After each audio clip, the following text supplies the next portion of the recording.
Thank you. So, hi, I'm Rainer, and I'm going to talk, the title of my talk is Head in the Clouds. Well, that can mean two things.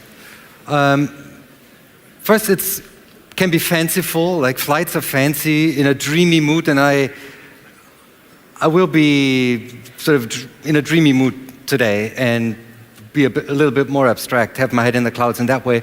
Or it could mean like actual metaphorical heads and actual metaphorical clouds. And of course, I'm going to talk about that. As is custom, I'm going to start off with a little bit of context and some history. And for that, I have a short quote by Luciano Fioridi from Oxford University, which sums up the history of computing in a very nice fashion. So I'm going to read it to you. In the 1940s and 50s, the computer was a room, and Alice used to walk inside it to work with it. In the 70s, Alice's daughter walked out of the computer to step in front of it. Today, Alice's granddaughter has walked inside the computer again in the form of a whole infosphere that surrounds us, her, often imperceptibly. We heard a lot about these things, the infosphere and imperceptibility in the keynote. I'm going to try to focus on design and how do we cope with that? Like, what will we be doing in the future? So let's look at the 70s, right? It used to be a time when it was desktop first and browser focus, at least in the latter days, right? So we were designing things for the browser. Sort of today, we're in the middle. We're in a time where things are changing, and today the paradigm is mobile first, context focus. But what will be the paradigm for the age of AI and the infosphere that surrounds us all? Well, I think that thinking about interfaces like we used to, or like we still do when we talk about mobile first, is just hopeless. Because the infosphere surrounds us, and it's everywhere. And, I mean, this is the world, right? And where do you put an interface to sort of clean that up, to make it better? Right? Of course, we do have things to make it better, like a Roomba, but how do they work together? Well, they can't. We have to change our environment first so that the machines can do their jobs, and we do that all the time. We've been talking about, or we've been hearing about autonomous cars and traffic lights, and, well, we need to change our environment for machines to work. And the environment in which machines operate has been discussed before, and how it works, like how can we engage with machines. And one example is robots, right? And I have an example where a person was killed by a robot. In a factory, sort of, they walked into the reach of the robot, got hit, bang, his head caved in, and he was dead. And the fact that this could happen was that the person entered the work envelope of the robot. And the work envelope, a term from robotics, is a robot's degree of freedom of movement, right? So as you can see here in the little blue thingy, this is where the robot can move. And I think that our design for the future systems, be it robots or AI, has to focus on the envelope, on the degree of freedom we want to give the systems we build. In the keynote, we heard about smart and hybrid and humane cities and things, and that's exactly the point. Like, we need to think about what kind of freedom we allow the machines we are building. And I think the horse is out the barn door, right? It's escaped. We can't catch it. Like, we can't regulate it down. We can't We can't go ahead and just expect that somebody or the lawmakers will care for that. We as designers need to take care of the future of these systems. It's difficult because when you're looking at robots, right, and they move and you see how they move and you can put sensors in and warning signs, but you can't really do that with things like Alexa. It's like, what is Alexa's envelope? What are the freedoms of movement that Alexa has? We don't really know. It's not easy to understand how Alexa operates when you just use it. And I don't know, does anybody know this picture? So it's a screenshot taken from a video where this child asks Alexa for something, and then Alexa returns links to hardcore porn. And the parents freak out. I encourage you to find it. So how do we control the envelope? I think the best focus, or a necessary focus, is trust. Right? In the Alexa case, or in other robots cases with sensors and things, we need to see what we can expect the machine to do, and we cannot control it directly anymore. You can't control Alexa directly. Amazon does that. So we need to focus on trust when we design things. Like a short overview of trust. What is trust? I think trust has three components, and that's an amalgam of the literature on trust. Trust is when you have positive expectations despite the risk. We sort of do that with Alexa, right? We expect it to be correct when it comes to the weather. We kind of expect it not to reveal our data to hackers or something like that. But it's risky. And the second point I think is important when dealing with humans or trusting humans is recognize mutual dependency. I cannot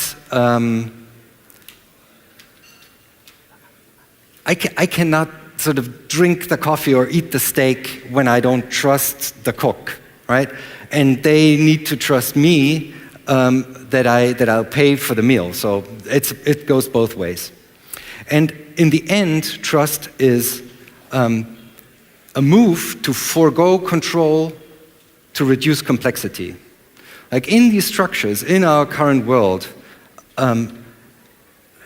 we face so much complexity and so much difficulty that we cannot really control it all. We all work in teams, nobody can do everything. We cannot control the way that our cars operate or whatever, right? What have you. And so you need to trust. It's imperative to have trust to reduce the complexity in your life.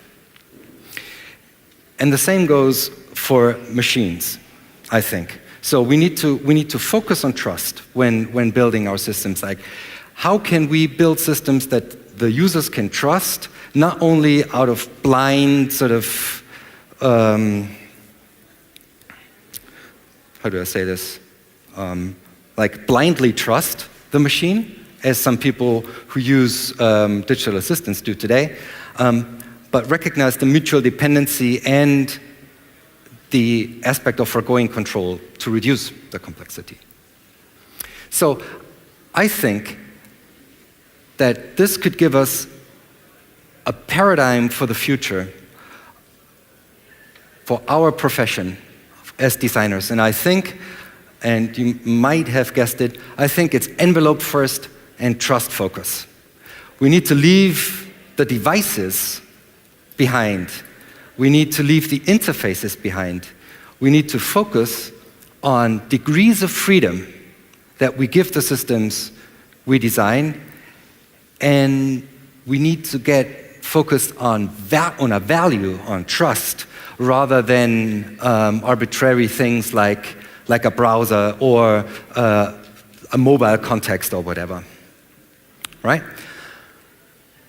But different systems need different envelopes or have different envelopes and need different levels of trust. So I admit it's all been a bit abstract, this sort of design paradigms for envelopes and trust. But now I'm going to show you a couple of examples or categories of different systems that we designed for and where we sort of can apply this paradigm. Envelope first, trust focus. So I'm going to take these in turn. I'm going to talk about chatbots. I'm going to talk about assistants, what I call consultant AIs, boss AIs, and superhuman, singularity, artificial, general intelligence. Well, actually, I'm not going to talk about all five because I think chatbots are boring, right? It's got nothing to do with AI. It's glorified choose-your-own-adventure books, right? Decision trees and all that this design paradigm doesn't apply. And I'm also not going to talk about superhuman, singularity, artificial, general intelligence because I think it's unrealistic. So that leaves assistant, consultant, and boss. Okay, so what do AI assistants do? They provide advice, and humans act on the advice as they see fit. So if Alexa tells me the time to work is 20 minutes, I decide whether I leave now or whether I just grab another cup of coffee and be late for my day in the office, right? So I make the decisions. I think there's something peculiar about how we deal with assistants. Does anybody know this computer game, The Last Guardian? Okay. That's about 2. Okay, so let me explain.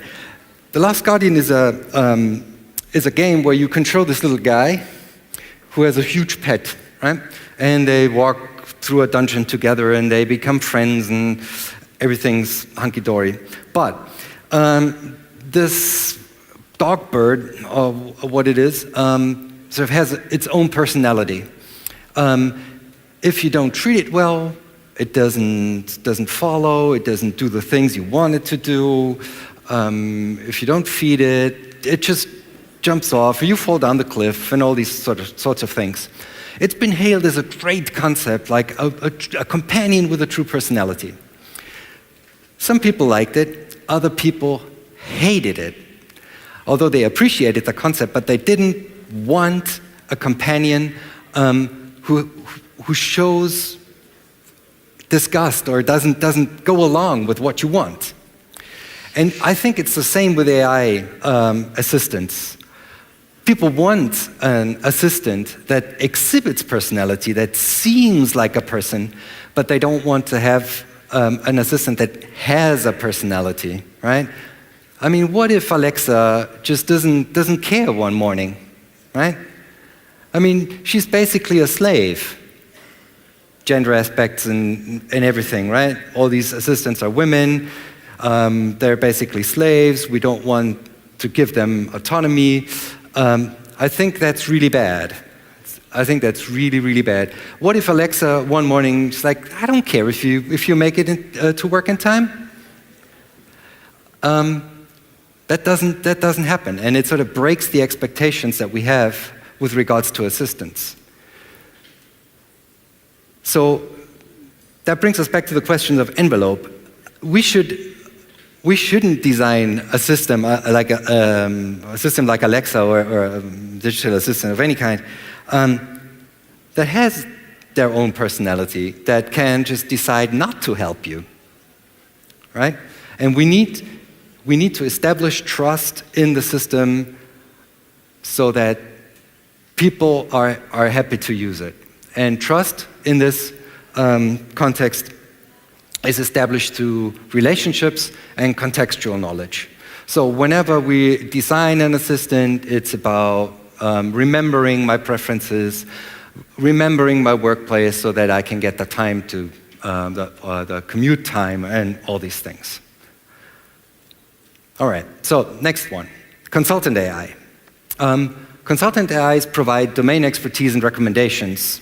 Humans make better decisions by using these things, right?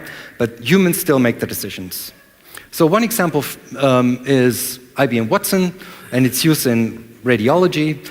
So looking at brain scans is really complicated. You need lots and lots of training to actually see tumors and things. The machine can help you. They can, like Watson can analyze these images and say like, there might be something there. But then the doctor decides whether to open the skull or not, right? And the decision is better because of the use of the AI. Another example might be chess, right? Okay. Another example might be chess, where back in the past, professional chess players were required to learn everything by heart and needed to find other strong players to train with them. Now they have computers. Professional chess has changed a lot since Kasparov was defeated by the computer for the first time. Same will happen in Go, right? So the computer is better at Go than humans are, but it will be like AlphaGo will be a consultant to make human players better. So the last, So for consultant AIs, I think establishing trust is through transparency and relevance and successful recommendations. You can only trust a consultant AI if you know why it recommends things. Transparency. You don't want chess recommendations or commute times from your brain scan analyst, right?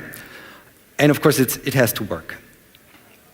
And I think the most interesting thing, and that's the third point, is boss AI. Boss AIs make a huge amount of decisions in complex situations. It sounds kind of weird, I think, to talk of boss AIs, but in the end, I think it will happen. And boss AIs will be able to fire you or me. Like, that's the ultimate decisions in the workplace. And in other aspects as well, like I have the autonomous car, king of the road, I think. This thing, other than a Tesla, doesn't even have a steering wheel. And this will rule the road. Human drivers need not apply, because they're worse, right? We will have to give way to these things when we drive. It's not a perfect example, because the boss AIs aren't really realized yet, but they will be. And in the space of autonomous vehicles, I think, coming back to the beginning, we will change our environment profoundly to accommodate for boss AIs. They will rule the road.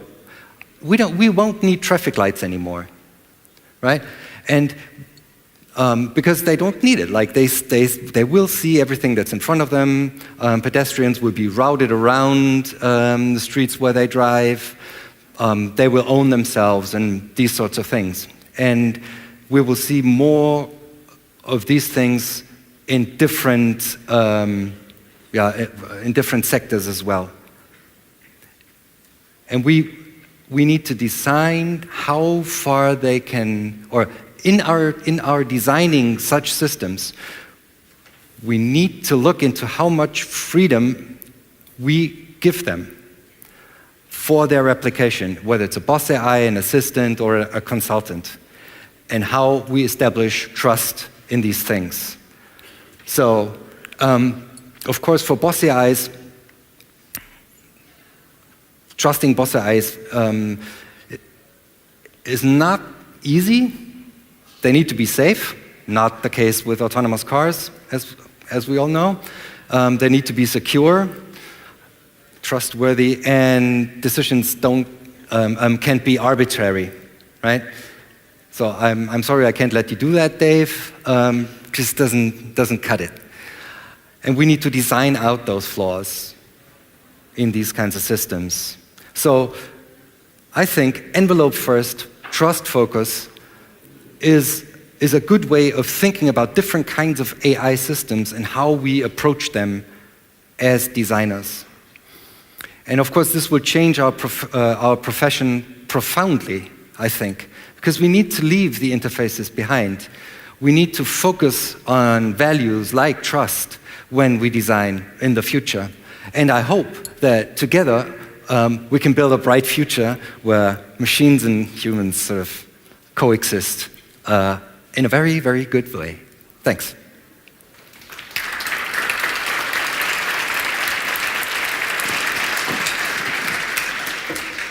Thank you very much. Given the time, I would say maybe one question, if there is any.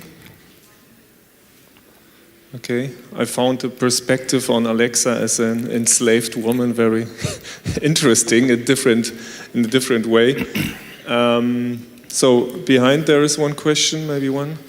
Yeah, and while the mic goes up there, I think the gender politics in design are really, really bad at the moment. Like Cortana is the same.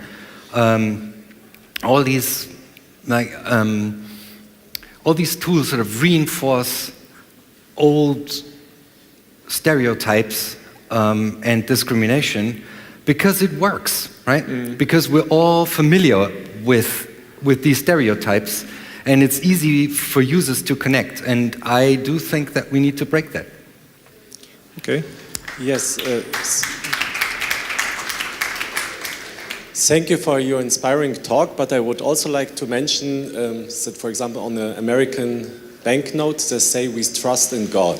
Yes, there is objects where you give your freedom, where you give some, as the lady said in the mention before, you give away your control. Today in the news, a new bus has been on a road, and a truck, there was an accident, some humans died. So why should we as humans give away more and more trust to a system? And you know iRobot with Will Smith, yes, where the robots close your door and you're not anymore able to leave. You know that there were some terror attacks, and in Germany they say we have to do more and more surveillance. And suddenly the persons lose control which kind of data they have transmitted via their smartphones. We had the politicians where our Chancellor and Obama were friends, and suddenly we heard that data were spined away. So I'm inspired about all the possibilities, and you say there are some risks, but don't you think that we will lose so much control that you are not able anymore to do simple things? For example, at the airport, you cannot take a car without giving your MasterCard. Yeah. So I'm a little bit, not a Fred person, I'm a little bit more older, and I asked my students, some of them were very inspired about this technology, but others said, we don't want to have this. I don't want to know that everyone knows when I have my intimacy part and so forth. So can you give me a little bit, I know trust in God, but trust in a program, trust in a machine is a very different perspective for persons. True, of course. And I think we're condemned to trust anyway, right?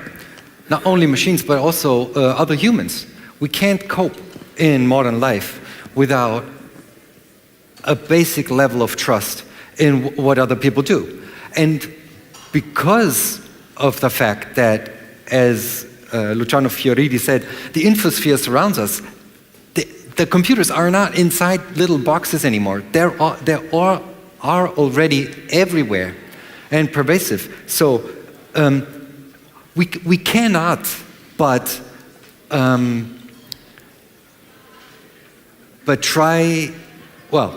we cannot but trust them as users on the one hand, but I would say for us as designers, we need to focus this. That's the point, right? We need to think about and design for trust. And we need to take into account the freedoms that we want to give these systems. The regulators won't do it, right?